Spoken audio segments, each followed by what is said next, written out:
Let's see. All right, so we're recording, and I think in a minute or so we can start. We have a couple of participants coming in. Whenever you're ready, no rush. That's good.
Okay.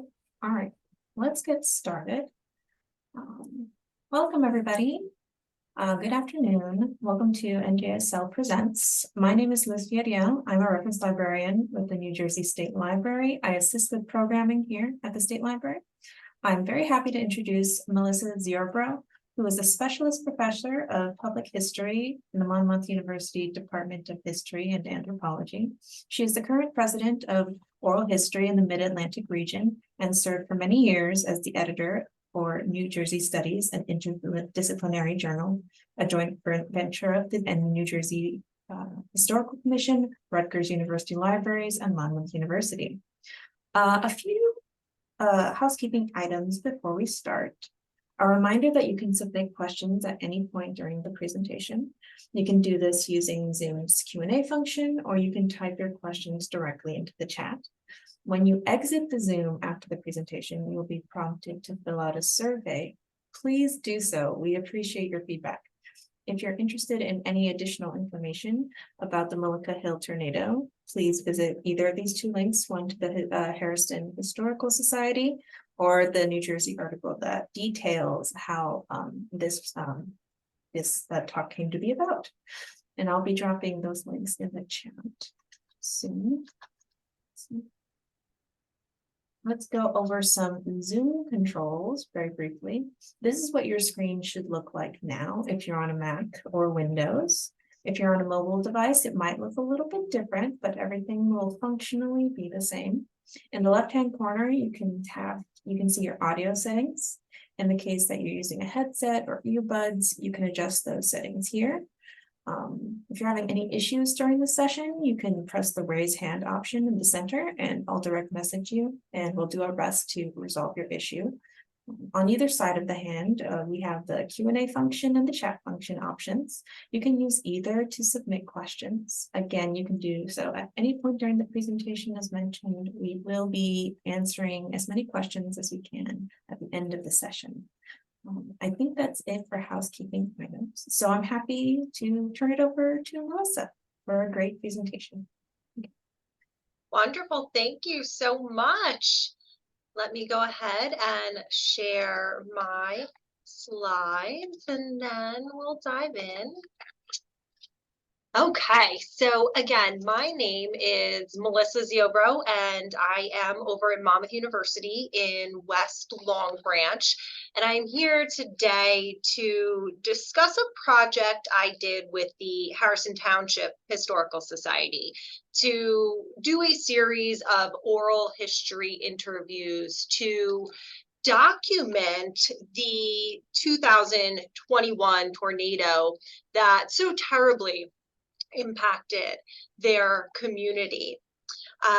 This talk will have a few distinct parts. I would like to provide an overview of tornadoes generally and the Harrison Township storm specifically.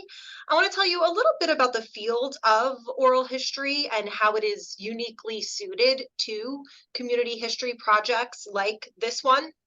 And I want to share some of the things that I learned from the interviews I did, because one of my personal goals with a project like this is helping us all be just a little bit more prepared in the event that we hear a storm watch or warning. September is, if you didn't know, National Preparedness Month, right? So how can we use history to make us safer in the present day?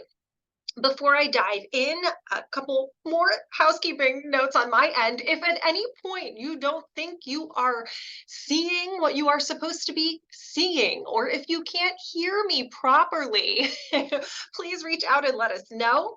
And then just a little bit more about me, because I always think it's interesting to hear why people are researching and writing and talking about the things that they are.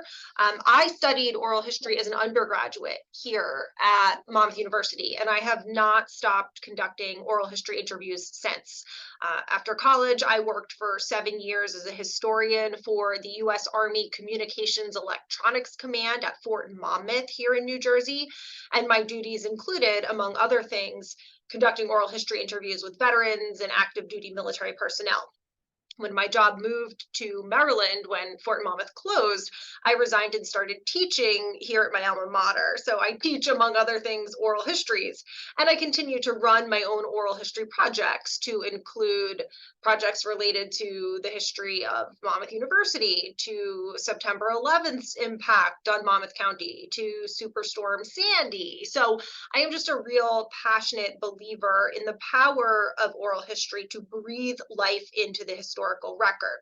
So that being said, the Harrison Township Historical Society, specifically Dr. James Turk, reached out to me about this Mullica Hill tornado project because they had heard about my oral history work, specifically a documentation project and exhibit I did with the Monmouth County Historical Association for the 5th anniversary of Superstorm Sandy, and they wanted to do something similar. So that's how I came to be working with the Harrison Township Historical Society on this project. I just wanted to make sure I opened this talk from the very beginning by giving the Harrison Township Historical Society a huge shout out for their foresight and their governance of this effort, which I might add recently won the American Association for State and Local History's Albert B. Corey Award, which recognizes primarily volunteer-operated historical organizations that display the qualities of vigor, scholarship, and imagination in their work. So what I've done, what I'm presenting here today, would not have been possible without Dr. Turk and the Harrison Township Historical Society. Thank you for allowing me that preamble. So let's get into tornadoes, right? We'll talk a little bit about tornadoes generally and the Harrison Township Mullica Hill tornado specifically. I am just going to do the barest basics here to provide some context, because I am absolutely a historian, not a scientist. The National Weather Service defines a tornado as a violently rotating column of air touching the ground, usually attached to the base of a thunderstorm, noting that tornadoes are nature's most violent storms. Here we see a picture of a tornado in Kansas in 1902, courtesy the Library of Congress. Spawned from powerful thunderstorms, tornadoes can cause fatalities and devastate a neighborhood in seconds, as you can see in this Library of Congress photo of a bridge in Pennsylvania destroyed by a tornado in 1874.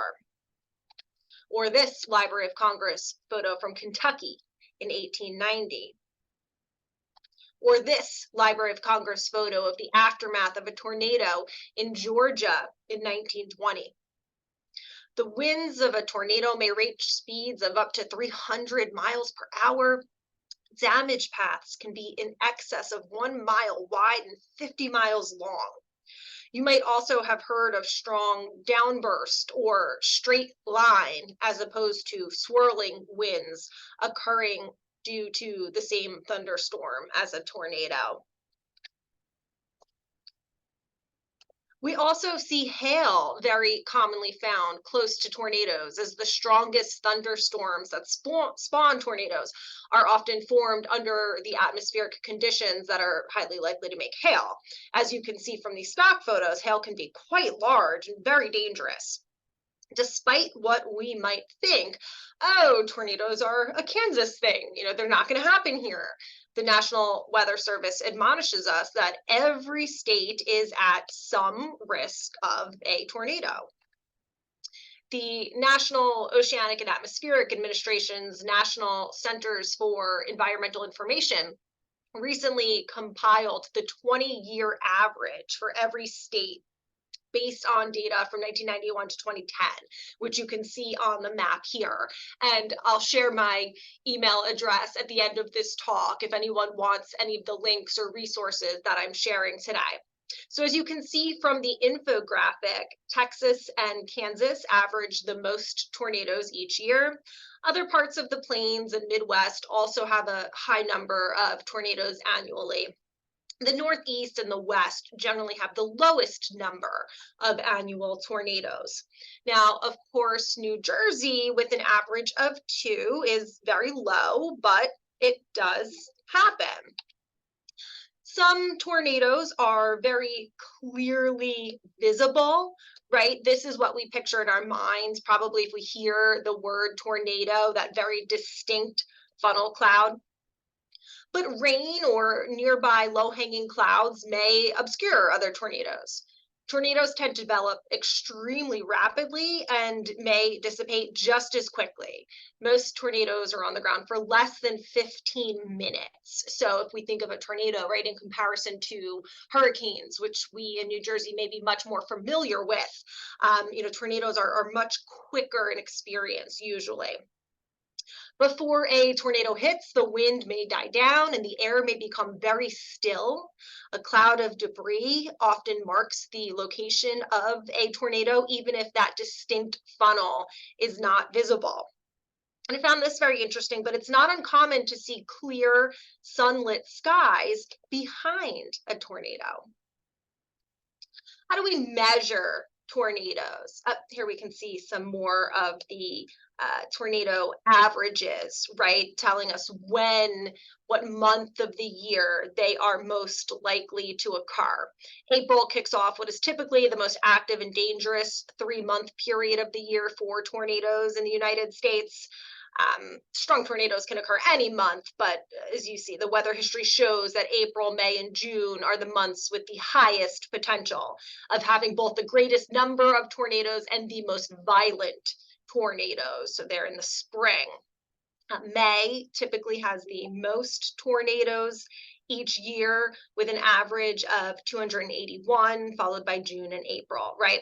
But as New Jersey has witnessed firsthand, tornadoes can happen any month. The Mullica Hill tornado, that's the subject of our discussion today, happened in September. This is another NOAA graphic that we're looking at right here. And then we get into, how we measure tornadoes. You've probably heard of the EF scale, the Enhanced Fujita scale, which is a rating of how strong a tornado was, actually. It's calculated by surveying the damage after a tornado and comparing it with damage to similar objects at certain wind speeds. The EF scale is not meant to be used as a measure of how strong a tornado currently on the ground is. It's research that's done after the fact. The AF scale was implemented across the country in February of 2007.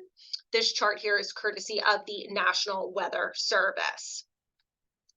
And since, again, September is preparedness month, what's the difference between a storm watch and a storm warning? I thought was something we should discuss as we do our very brief thumbnail overview of tornado history and facts.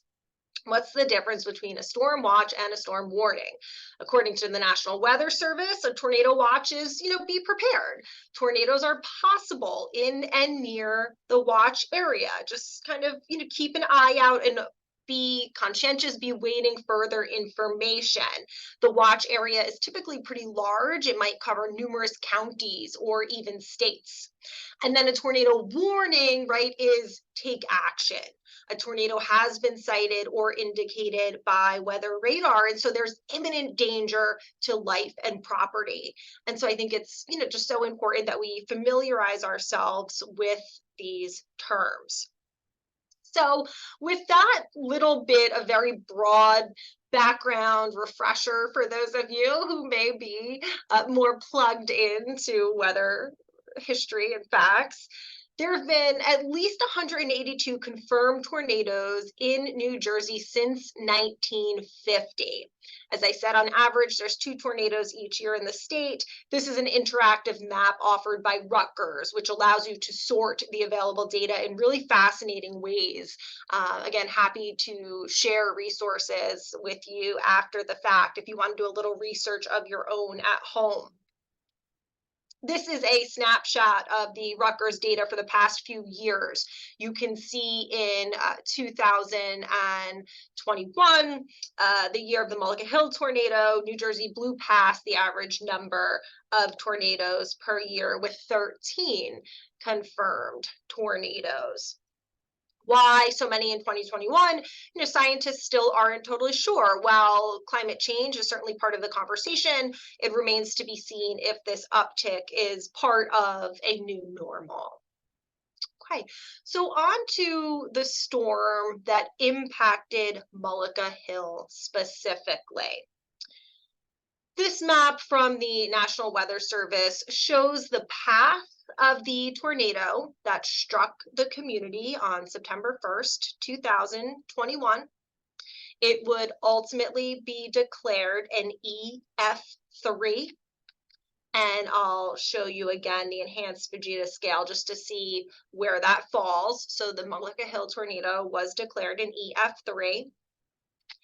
In about 20 minutes, this tornado carved a path of devastation across more than 12 miles.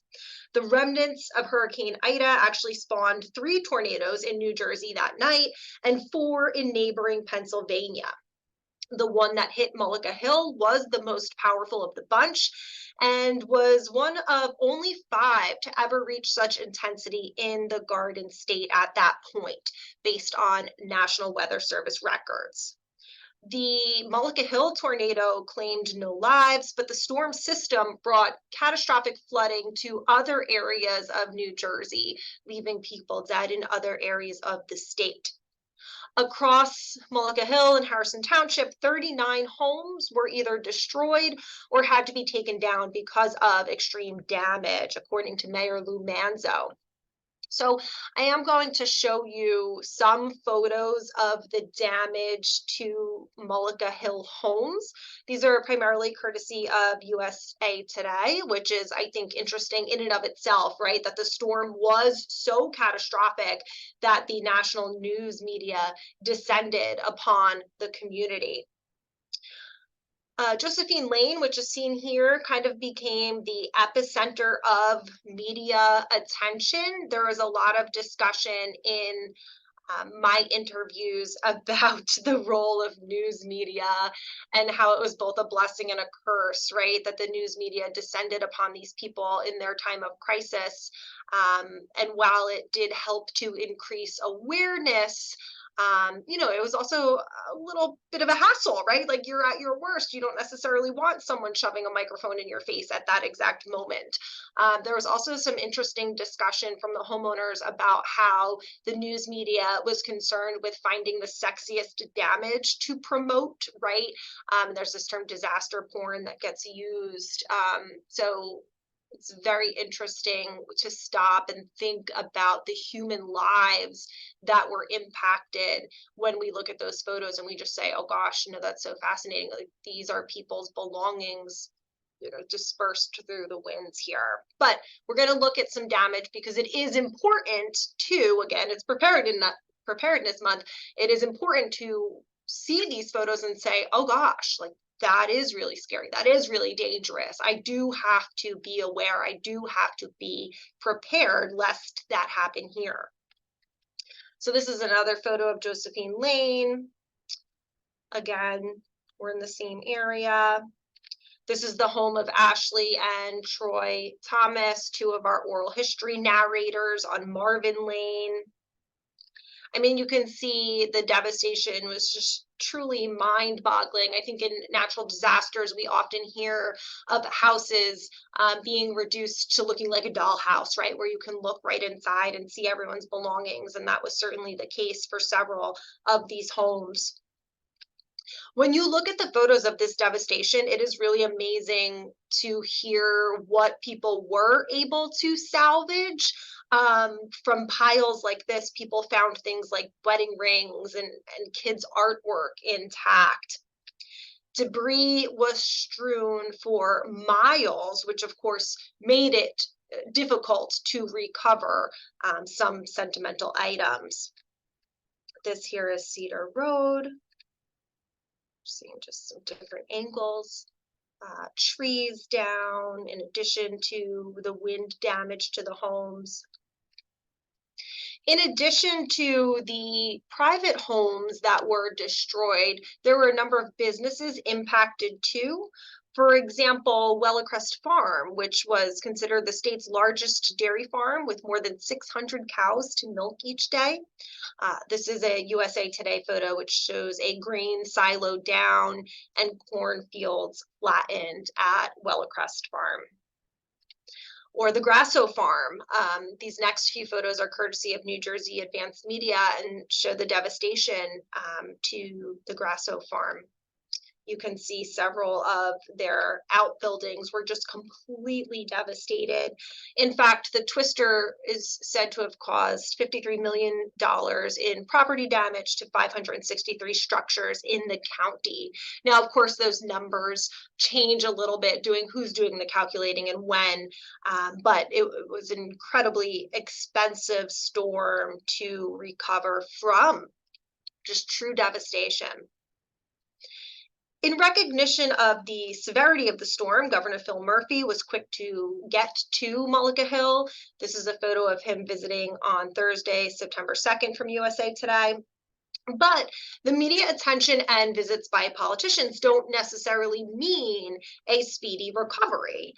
In many cases, rebuilding would be a very lengthy process, often fraught by tensions between property owners and their insurance companies.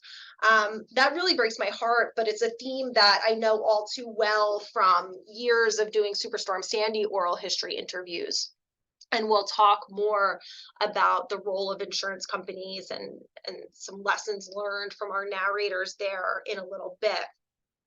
Of course, there are many things lost that simply cannot be replaced, and trauma to individuals that just cannot be undone.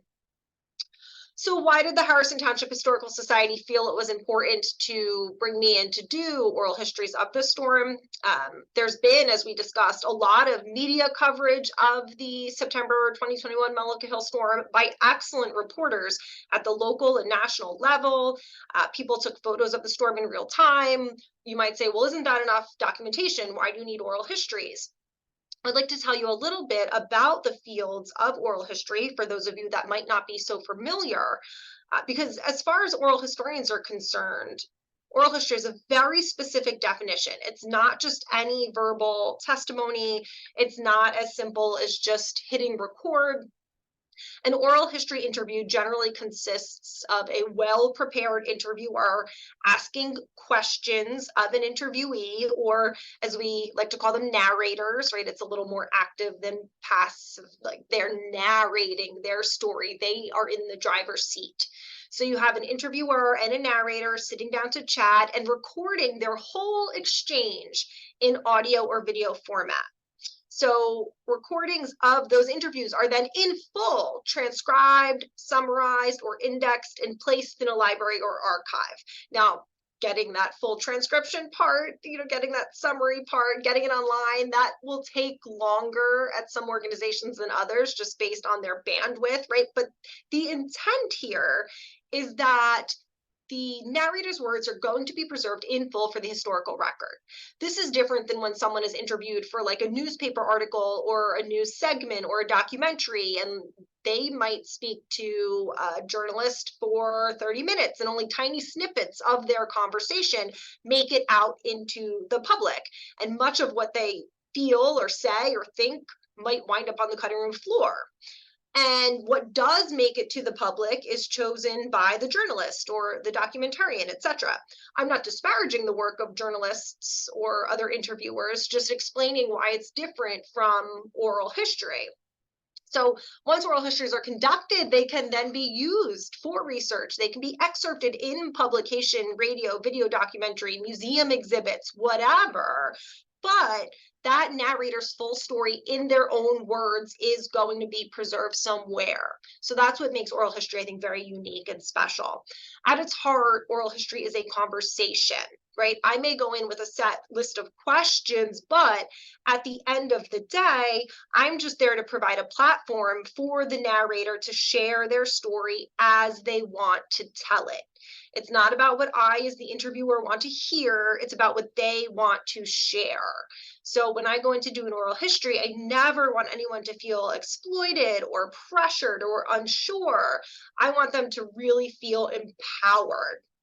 And when doing interviews on difficult subjects, like this was for many people, you just want to be sure to display the utmost sensitivity and ensure that you are not re-traumatizing anyone who has already been through such an ordeal. So it takes a good deal of thoughtfulness, empathy, and emotional intelligence to do this type of work, but I believe firmly that it's just so worthwhile for many, many different reasons. You're creating this product for the historical record. You are helping, in this case, right, with the tornado interviews, folks to extract lessons learned that could potentially help save lives in the future.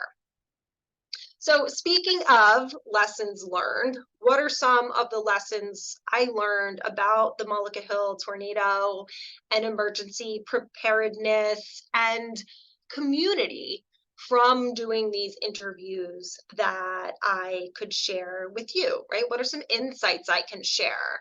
I did 20 interviews with 32 narrators aged 4 to a little over 80 years old.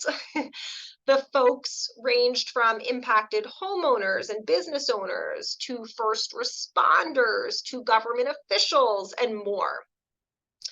Two notes I'd make, I wouldn't normally interview children, but there were instances where the family really wanted that, felt it would be like healing and empowering for their children. So I navigated that very thoughtfully. And I would not normally interview people together. I generally prefer one-on-one interviews, but this was a traumatic event and I wanted to let the narrators do what they were most comfortable with. So 32 narrators over 20 interviews, and the interviews ranged from an hour to 2 hours each. So I think personally, the absolute biggest lesson we can draw from this experience is please, please, please take those weather warnings and alerts seriously. This came up again and again in my interviews. Sometimes when I do this talk in person, I will say to the audience, okay, raise your hand if you have ever gotten a tornado watch or warning on your phone and just ignored it. And inevitably, people sheepishly raise their hands that they have ignored those watches or warnings as they come in on the TV or on their news because they just think it's not going to happen here. But it can happen here, and it likely will happen very quickly when it does, and it can be very bad. As impacted homeowner Angelo Sacco noted, I would say to anybody, regardless if you think it can't happen or, whatever the case, you may think that your house is strong enough to withstand it or, don't. Always, always, always heed the warning. Because if we hadn't gone into the basement, we may have been crushed to death because the house, the amount of glass that was flying and the amount of debris that was flying, people would have been killed. There's no doubt in my mind. So, yeah, I would say to anybody, if you get a warning, even if you don't think it could happen here, even if you don't think it'll be that bad, better safe than sorry. Impacted homeowner Shannon Lynch noted, after it happened, I said to myself, we're in Jersey. This is ridiculous. I've been here my whole life. Like, this does not happen. But I would say my advice to anyone is do not discount that. Be prepared. Have some kind of plan in place. I never would have thought, never, that it could happen here. Impacted homeowner Melody Randall recalled, quote, I never had that mentality to bunker. I never really had that urgency to feel like I really needed to bunker, but I do now. So I would kind of be more of an advocate to kind of tell people how important it is to bunker.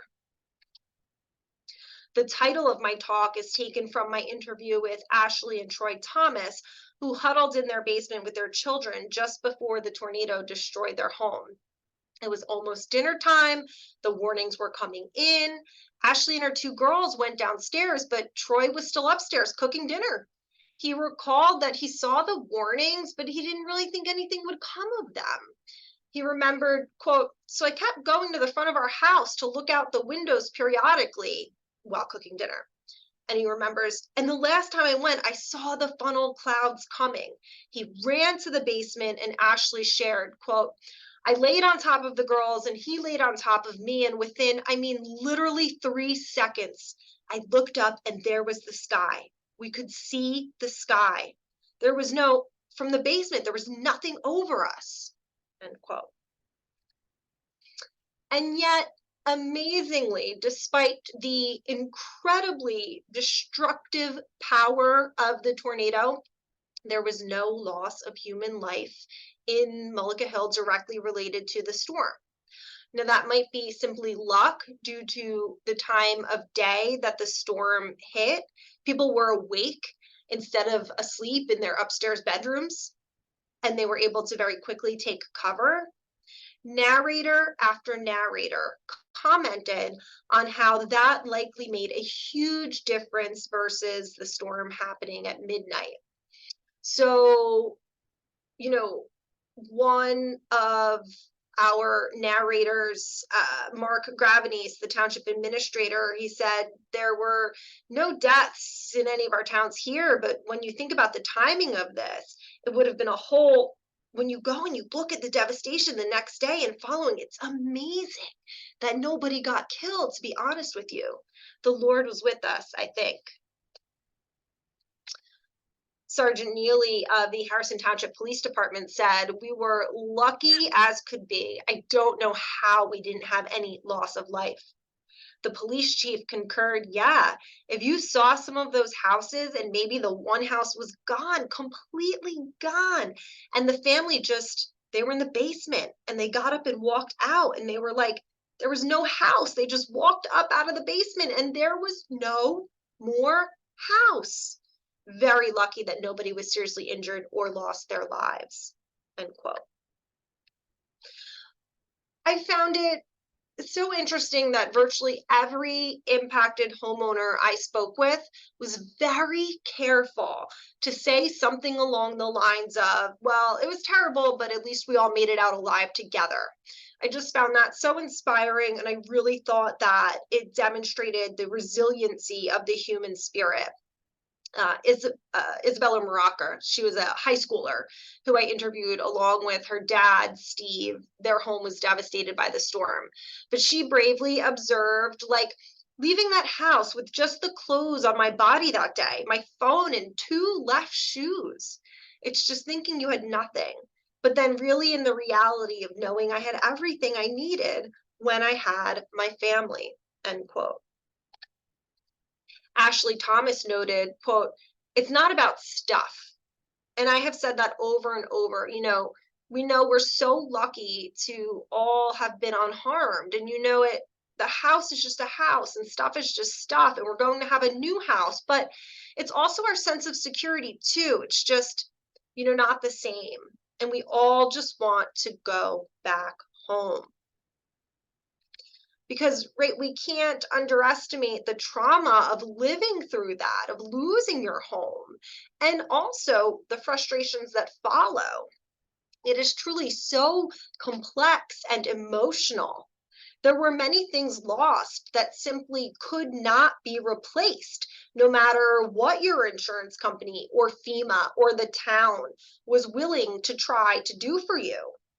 For example, Melody Randall noted, quote, "One of my biggest devastations was losing all my Christmas ornaments that I've collected for years and years and years, and every fingerprint and everything the kids had," end quote. She also told this beautiful story about someone, people are descending wanting to help, and somebody said, "I know you love Christmas ornaments." So this person grabbed a bin and just started digging through the wreckage of their home just for Christmas ornaments to try to provide her a little bit of comfort. Another point I'd like people to remember, it's not just like the storm happens and okay, you stay in a hotel for a little bit and the insurance company writes you a nice fat check and then you rebuild and it's just a blip in your life. For many, this was an ongoing struggle that, was still not resolved. A year later, as we're doing the interviews, many recalled that there's this near constant ongoing process of realizing things that they lost. To cite Melody Randall again, she noted, quote, "It's time for my son to take his driver's test." And it's like, "Oh, birth certificate." I'm like, "Oh no, you don't have a birth certificate. I don't have a social security card. I don't." And then we want to take the kids on vacation and we're missing a passport. So you have to retrace all of that from the start. So right now, just before we got on this call, we were trying to prepare documents for him to get, recreate a birth certificate so that he can take his 6-hour driving lessons, end quote. In another example, Melody talks about how when it's time for her to return to work, it's not until the day she wakes up to go that she realizes, oh, I don't have any uniforms or shoes for work. And again, almost everyone would say, okay, but at least we survived. And that's true, but this constant ongoing process of rebuilding is also an important part of the story. Speaking of the insurance companies, I referenced them earlier. Some folks had a relatively smooth experience, but many were persistently frustrated by what they felt were the company's lack of cooperation or sympathy. As one homeowner said, it was a battle every step of the way. It's just been a fight. One homeowner said of the insurance company, that whole process was very painful. And then just this past week, they turned around and now they are giving their assessment of what we said. And it's a real blow, to be honest. It's just, another fight. And I almost have no fight left in me because I just want to move on with my life. And at this point, our narrator breaks down crying and says, "I don't want to be like nickel and dime by my insurance company." And that's, how it's happening. And everyone says that's how it's going to happen. And we were really optimistic and felt that it wasn't going to be this way for us. But it seems like it's how it's going to be. There was a palpable sense of like, this wasn't our fault. Why are the insurance companies treating us as if this is our fault and we're to blame? And a lack of cooperation that's really sad. Harrison Township Director of Public Works and Deputy Administrator Dennis Chambers observed, But there was a lot of people who suffered. I'm going to say mostly property damage and tree damage to their properties, where their insurance companies just left them hanging, saying, we don't cover this, we don't cover that. We only cover $1,000 for tree removal. There was only one or two where I saw insurance companies really step up and help people above and beyond. So this is from someone who's, kind of impartial, not an impacted homeowner, but an outside observer, really seeing, their people struggle with the insurance companies. Of course, again, not everyone, the insurance companies are not a monolith, but it's all too common a story. One tip I'd share with you, if you don't already have one, to try to have a running home inventory, because in case of disaster, you will be asked to provide one. And it's very difficult to do that in the midst of a disaster, because you may not be able to get an accurate account at that point and you're going to be so stressed. So this is something that comes up again and again, is that you should have a running home inventory. Ashley Thomas said she'd advise people, quote, to try to be better at having pictures and documentation of what you own in your house. It's like a thing they tell you, but nobody does that. Because we spent months, we handed it in at the beginning of February, months going through room by room, trying to document everything we owned and put a value, how much money we spent on it and how old it was, end quote. Well, some noted that insurance companies were not exactly bending over backwards to help. Other impacted homeowners experienced downright nefarious actors as they attempted to move forward, mostly by contractors. So I'd point this out as a real lesson too, that even in the aftermath of tragedy, there are unfortunately bad actors looking to take advantage. As Angela Sacco noted, and we ended up signing a contract with a not so reputable company. And, they were promising the world, we'll get everything taken care of. Don't worry about it. And, at that point, we were just concerned. We were just trying to get our property cleaned up. So that's a lot of reoccurring themes that I've seen in the tornado project from my Superstorm Sandy work. On a more positive note, almost all narrators sang the praises of their local government and their community for the way they came together to support those impacted. For example, Janice Dugan recalled right after the storm, there was glass. Matt got a saw and he's trying to saw the parts of a tree off to save our horse, and I'm holding a flashlight and not really knowing exactly what to do. And we turned around and there were 6 people with saws behind us offering help. It was like angels dropped from heaven. I'm really serious about that. We didn't know these people. You couldn't see us from the road.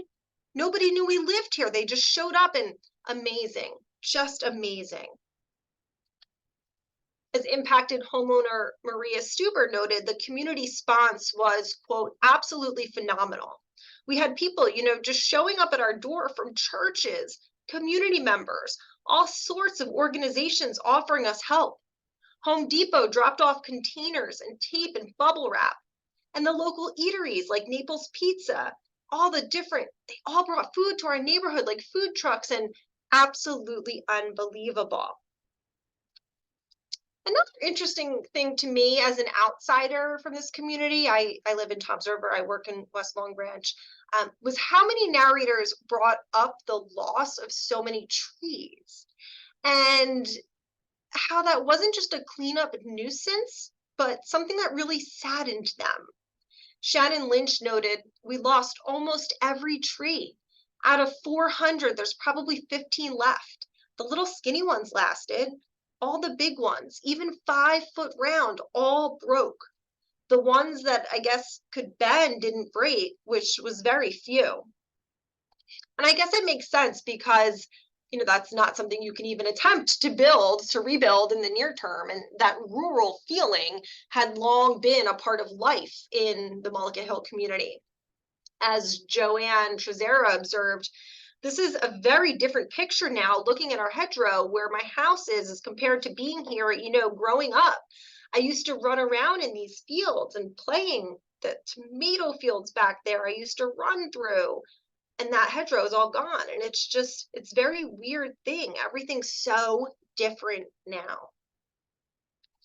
Speaking of that more rural history of the community, I'll start to conclude my look at oral history excerpts by discussing my interviews with Marianne Ickes and Lenny Grasso. Lenny's parents, Angelo and Sarah, bought a family farm in 1957, and Lenny and his wife Netta were running it in September of 2021. In his interview, he shared fascinating insights about what it's like to be a farmer here in the Garden State, and how even without the storm, it's an increasingly rare way to make a living, saying, quote, "We are dwindling in our numbers. Unfortunately, there's a lot of, I guess, demand to live in New Jersey as we are our proximity to the major cities. You know, we have Baltimore, we have Philadelphia, we have Wilmington. You know, we're down here in our area, farms are starting to disappear." Their farm was devastated by the storm. Lenny recalls how, after assessing the damage to his home, quote, "So I went over to the farm and basically I couldn't believe what I just saw. Everything was either heavily damaged or gone. We had outbuildings that had, for instance, a 30 by 60 roof, 30 feet by 60 feet. There was no evidence of a roof ever being there. It was gone. We had damage to tractors. My delivery truck was on its side. My greenhouses were completely flattened. Most of our outbuildings were all taken out." And poor Lenny and Netta had just recently invested in major upgrades to their operation before the storm came through. Now on to Wellecrest Farm. I spoke with Marianne Ickes, whose in-laws purchased it in 1943. Prior to the storm, they were milking roughly 600 cows, probably had about 1,400 head total on the farm. They also grew around 2,000 acres of crops, land that they own and rent in the area. Marianne recalled, as Lenny did, quote, "New Jersey used to have a couple hundred dairy farms, producing dairy farms in the state. And because of milk prices and just, development and you name it, whatever, second generations didn't want to farm with their parents, whatever, the farms have shut down." And so it's really fascinating to see through the oral history interviews this unique and very sad impact of the storm on the unique agricultural sector of Mullica Hill's community. Despite this unexpected catastrophe striking the community, the rebuilding occurred from the farms to the homes, and for many, though they will retain painful memories of the terror of that day, they also really reflected a sense of gratitude that they survived and that they were part of the Mullica Hill, Harrison Township community. As Janice Dugan noted, for me, it's just the gratitude. It outweighed everything else, the goodness of people. As I wrap up here, I want to note tornadoes are still happening in the state. When I did my Superstorm Sandy work, there were people initially who would say, "Oh, Superstorm Sandy was a 100-year storm, so we're good for 99 years." And the scientists were like, "No, that's not how it works." Right? We don't say, "Oh, well, it's unlikely we'll have tornadoes in New Jersey, and Mullica Hill had a bad one, so surely we're good for a while." That is not the case. For example, what you're seeing here is the April 1st Seagirt tornado. We're looking specifically at a building at the National Guard encampment in Seagirt. This building was the former home of the National Guard Militia Museum of New Jersey, which, by the way, had previously seen several feet of water inside during Superstorm Sandy. So this building had to survive the massive flooding during Sandy, and then a few years later, a tornado. Fortunately, the museum collection was moved out prior to the tornado, but right, this tornadoes are still happening. The Mullica Hill tornado was not a once-off, as we can see here in this example from Seagirt just this past April. Thanks so much to my frequent collaborator, Carol Fowler at the National Guard Militia Museum for this photo. So we've come to the end of my time, and the educator in me wishes I could give you a quiz on the biggest takeaways here. What's the difference between a tornado watch and a tornado warning? And why do you want to have an inventory of the contents of your house? But we are out of time, and you are not my students, so I will leave it at that. And thank you for having me during Emergency Preparedness Month to talk about Harrison Township Historical Society's award-winning tornado documentation project and the lessons that we can all draw from the experience of these really brave and resilient people. You can see my email address here on the screen. It's mziobro@monmouth.edu. I will stop my share, and I believe we have a little time for questions, if that's okay with our library hosts. Yes, we have a couple of questions. There's one in the chat right now that's asked, what was there loss of life among the dairy cow herd and other animals? There were some animals that were lost on the farms. It was a relatively small number. I don't have the number off the top of my head, but a relatively small number, shockingly small, actually. And I mentioned Janice Dugan. She and her husband, Matt Roller, lost one of their beloved horses. So there was no loss of human life. There were some animals that were lost. Oh, there was one just now. Have you gotten updates from the families you got to interview? And there's a similar question that asks, do you go back and interview them again? So this is stuff I was just talking about this issue with my oral history students. When is the best time to do an interview? Is it right after an event when memories are fresh? Is it later when people have time to develop some perspective? And I said, well, in an ideal world, you would want to do it relatively quickly after, whenever the person feels safe and comfortable doing it. And then you'd want to do it like 10 years later, to get the perspective of time. Generally, that doesn't happen just because it's not logistically feasible. So in any event, I saw some of the families months after the interview when the Harrison Township Historical Society opened their accompanying exhibit, but it's been a while since I have spoken to them. There's a question about trauma. You mentioned re-traumatizing. When you were doing these types of interviews for a traumatic event, do historians come away from their work with their own trauma? That is an excellent question. This is something that oral historians wrestle a lot with, that I am always very thoughtful about when deciding what types of projects my own students will work on. You do have to be really careful, right? I would never compare the secondhand trauma that a historian might feel to that of the narrators, but when you are dealing with these difficult topics, you have to be very thoughtful about how to protect yourself as well, right? I wouldn't say I personally felt any trauma from doing these interviews, but I can tell you it's changed my outlook on how seriously we have to take these warnings, these watches. And now I am out there proselytizing to everyone I can that they've got to take these things seriously, because it can happen here. We don't know what the future holds with the increases in severe weather. And we just have to use all of the information, all the tools that we have to be prepared and to protect ourselves. Thanks for answering that. Let me see. Can you talk a little bit more about the details involved in oral histories? Do you need like special permissions when you interview people for oral histories? Yeah, so I do oral history workshops and consulting. If anybody ever wants to pick my brain on that, I'm happy to help you.